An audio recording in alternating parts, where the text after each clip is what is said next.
Yes student, आज हम आपको पढ़ाने जा रहे हैं रिफ्रैक्शन ऑफ लाइट, प्रकाश का अपवर्तन। इससे पहले आप लोग प्रकाश का परावर्तन पढ़ चुके हैं, जिसमें आपने ये पढ़ा कि अगर कोई प्रकाश की रेस किसी चिकने तल से टकराती है तो अपना एंगल चेंज करते हुए वापस मुड़ जाती है। और इस बेस पे आपने परावर्तन के दो नियम भी पढ़े थे।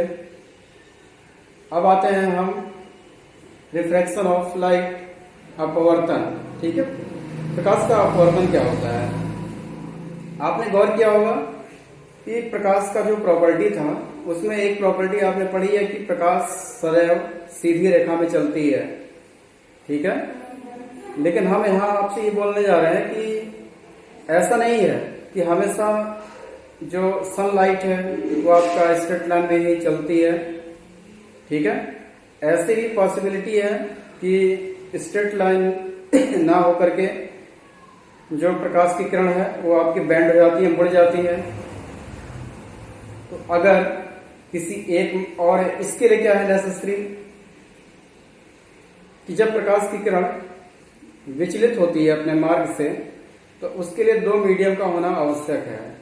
तो हम ये कह सकते हैं कि जब एक मीडियम से दूसरे मीडियम में प्रकाश की किरण प्रवेश करती है तो वहां पर हमारा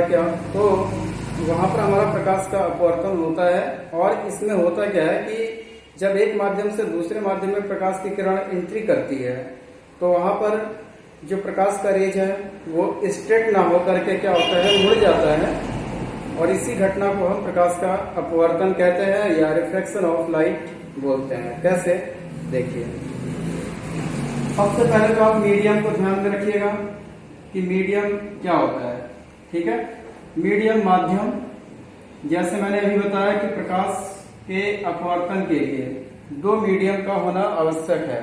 ठीक है, और वो मीडियम आपका पारदर्शी होना चाहिए, पहली चीज।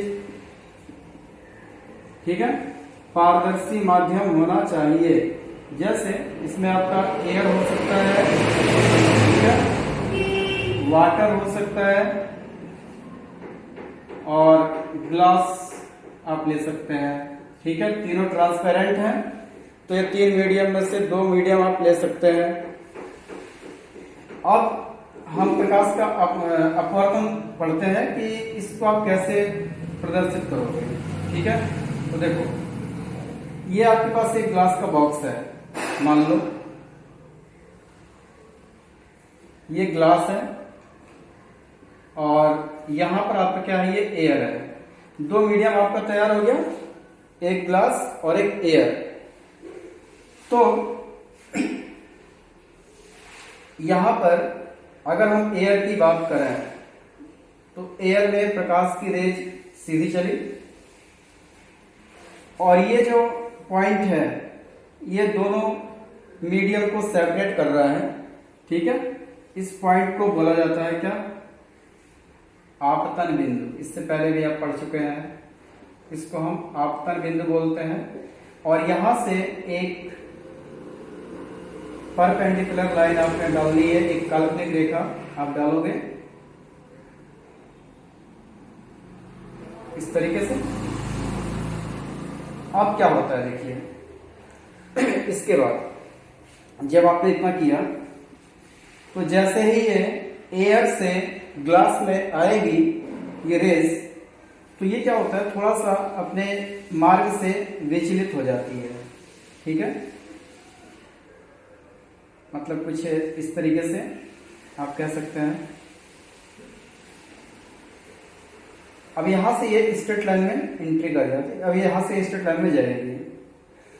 ये ऐसे नहीं जाती है, स्ट्रेट लाइन सीधे होकर के नहीं चलती है, अपने मार्ग से विचलित हो जाती है। तो इस घटना को हम क्या कहते हैं, रिफ्लेक्शन ऑफ लाइट, प्रकाश का अपवर्तन कहते हैं।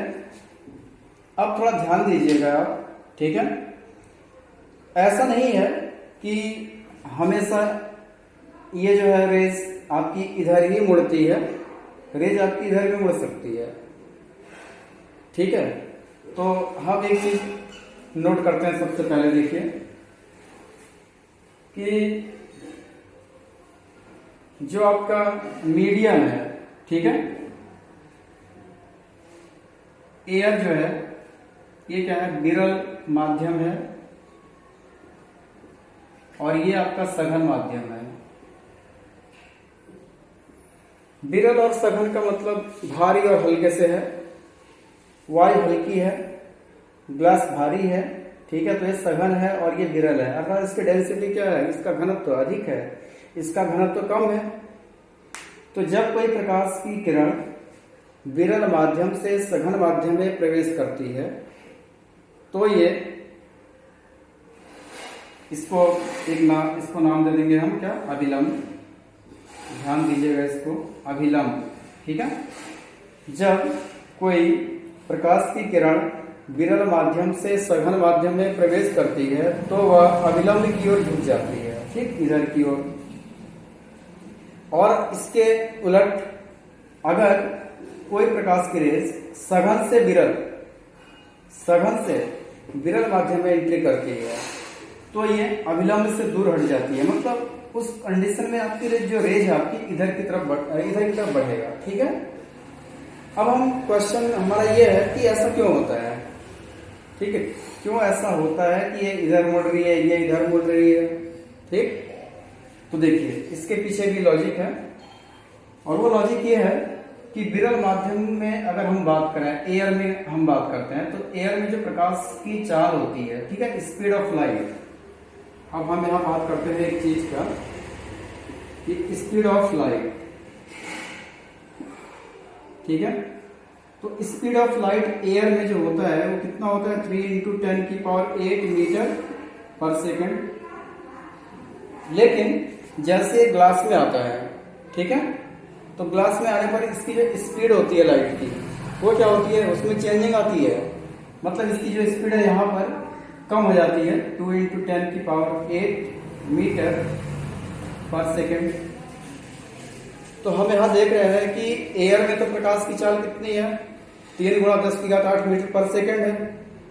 लेकिन जैसे ग्लास में आ रहा है तो ग्लास में आने पर इसका जो स्पीड है उसमें क्या होता है, कमी आता है। स्पीड में कमी आ रही है, मतलब 2 × 10⁸ मीटर पर सेकेंड है, इसलिए यहाँ पर डायरेक्शन में चेंजिंग आती है, ठीक है। तो अगर आपका एयर मतलब अधिक चाल से कम चाल में एंट्री कर रहा है प्रकाश, तो ये अभिलंब की तरफ मुड़ेगा। और अगर इसका उल्टा होता है, ग्लास से एयर में जा रहा है, ठीक है, तब वह अभिलंब से क्या होता है, दूर हट जाता है। तो 2 कंडीशन है, इन कंडीशंस को आपको याद रखना है। अब यहां पर इस रेज को आपतित किरण बोलते हैं, आपतित किरण, और इस रेज को अपवर्तित किरण।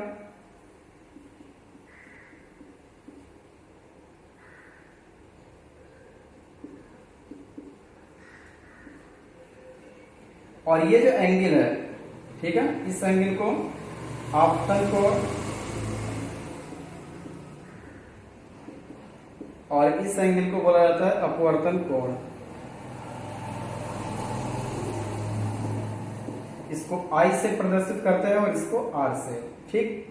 तो दोनों कंडीशन, यहाँ पे जो 2 कंडीशन मैंने बताई कि अगर कोई रेज विरल से सघन में प्रवेश कर रही है या सघन से विरल में प्रवेश कर रही है, तो वहां पर चेंजिंग क्या आती है। तो पहला पॉइंट आप लिख सकते हैं कि अगर कोई रेज आपकी विरल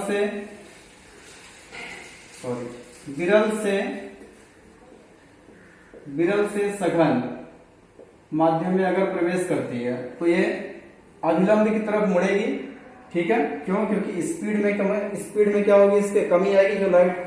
जो स्पीड ऑफ लाइट है उसमें कमी आएगी, जिस वजह से विरल से सघन माध्यम में प्रकाश की किरण जब एंट्री करेगी तो ये अभिलंब की तरफ झुकेगी। और यहाँ पर जो आपतन कोण और अपवर्तन कोण है, इन दोनों में हम रिलेशन देखेंगे तो हमें ये मालूम लगेगा कि I जो एंगल है, आपतन कोण, ये क्या है, ग्रेटर है किसके रिस्पेक्ट में, R के। तो I is greater than R, और अभिलंब की ओर झुकेगी, ठीक, अभिलंब की ओर प्रकाश की किरण जाएगी। सेकंड कंडीशन, अगर सघन से विरल होता है तो, ठीक है। अब सघन से विरल मैंने अभी आपको बताया भी था, इसका उल्टा कर देना आपको, ठीक है। इसका जब उल्टा करोगे आप, सघन यहां हो जाएगा, ग्लास ऊपर, आप ग्लास से किसमें, एयर में जा रहे हैं, तो अगर ग्लास से एयर में जाएंगे तो ग्लास में जब प्रकाश की किरण जाएगी, प्रवेश करेगी, तो उस समय स्पीड उसकी कम होगी, एयर में जाएगी तो स्पीड उसकी बढ़ेगी। तो ये उस कंडीशन में जो है यहाँ पर आई आपका क्या होगा, आई छोटा होगा किसके रिस्पेक्ट में, आर के। तो यहाँ जो सेकंड कंडीशन है, I is less than are, और ये जो है अभिलंब से दूर हटेगी, ठीक। तो ये सारी चीजें हैं, तो इनको आपको याद रखना है।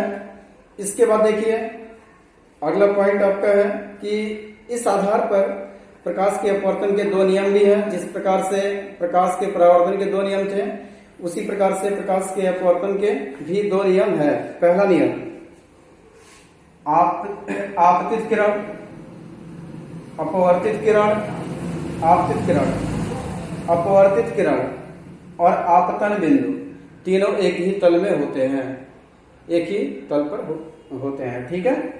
इसके बाद सेकंड पॉइंट, आप कह सकते हैं कि आपतन कोण की ज्या, ठीक है, ज्या मीन्स होता है साइन, आपतन कोण की ज्या तथा अपवर्तन कोण की ज्या, आपतन कोण की ज्या तथा अपवर्तन कोण की ज्या का अनुपात सदैव नियतांक रहता है, और इसे n से प्रदर्शित करते हैं, अपवर्तनांक, ठीक है। तो हम सेकंड नियम यहां लिख सकते हैं कि साइन आई बटे साइन आर बराबर कांस्टेंट क्वांटिटी, इसे n से डिनोट करते हैं। तो अपवर्तन के दो नियम हो गए, पहला आपतित किरण, आपतित किरण, अपवर्तित किरण तथा आपतन बिंदु तीनों एक ही तल पर होते हैं। और सेकंड नियम आप कहेंगे आपतन कोण की ज्या तथा अपवर्तन कोण की ज्या का अनुपात सदैव नियतांक रहता है, साइन आई बटे साइन आर बराबर कांस्टेंट। और इसको हम एक नाम और देते हैं, स्नेल का नियम, स्नेल का नियम के नाम से भी इसको जानते हैं। तो कभी कभी क्वेश्चन आता है ऐसा कि स्नेल का नियम क्या है, तो स्नेल का नियम आपका जो सेकंड है अपवर्तन का नियम, वही आपका स्नेल का नियम है कि आपतन कोण की ज्या तथा अपवर्तन कोण की ज्या का अनुपात सदैव नियतांक रहता है, अर्थात साइन आई बटे साइन आर बराबर कांस्टेंट। और इसको ही हम क्या कहते हैं, स्नेल का नियम कहते हैं। Okay student.